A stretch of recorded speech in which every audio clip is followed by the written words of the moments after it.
is Channel 2 News. Coverage you can count on. We realized the importance of pens and books when we saw the guns. The Pakistani girl who was shot by the Taliban spoke on her 16th birthday, and we were there. Malala's incredible story of recovery and how she's inspiring teens here and around the world tops Channel 2 News at 5:30. The Pakistani teenager is inspiring girls all around the world, including right here in Reno. And not just young girls, but all of us as well. You bet. Good evening, everyone. I'm Kristen Remington. I'm Wendy DeMonte. Thanks for staying with us tonight. Well, the Taliban tried to silence Malala Yousafzai. Instead, she survived and addressed the United Nations on Friday. Jennifer Burton traveled to New York to hear Malala's amazing story firsthand. Jen, what a brave young lady she is. She is very brave, Wendy, and she's about the same age as my teenage daughter. We went together to find out how teenagers here can help kids who aren't allowed to go to school. It's a story you'll only see on Channel 2. Let me repeat the words the Taliban never wanted her to hear. Happy 16th birthday, Malala.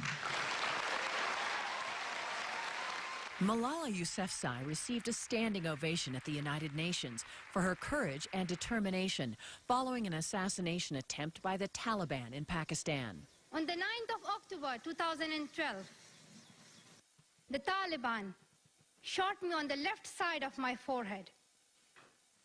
They shot my friends too. They thought that the bullet would silence us, but they failed. Malala came to the United Nations on her 16th birthday to address 500 young people from nearly 100 countries. She called on world leaders to make sure that all children have access to education.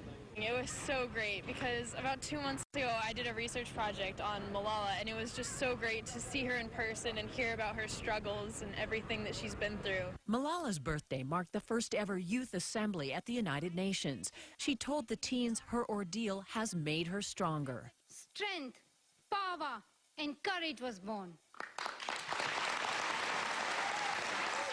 She asked us all to go out and make a difference and try to change the world and fight for kids' right to an education that unfortunately many people don't have. UN Secretary General Ban Ki-moon has taken up Malala's cause.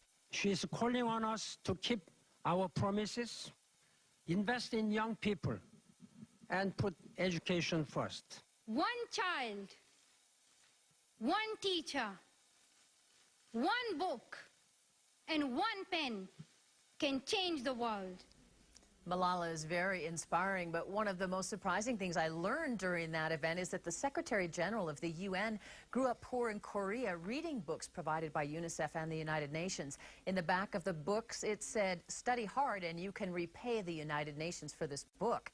The Secretary General said he ended up repaying it by becoming a diplomat and eventually Secretary General. Covering the big story, Jennifer Burton, Channel 2 News. Oh, incredible stories, both of them. All right, Jennifer, what a great opportunity for you and your daughter, Amanda. Thank you for that story.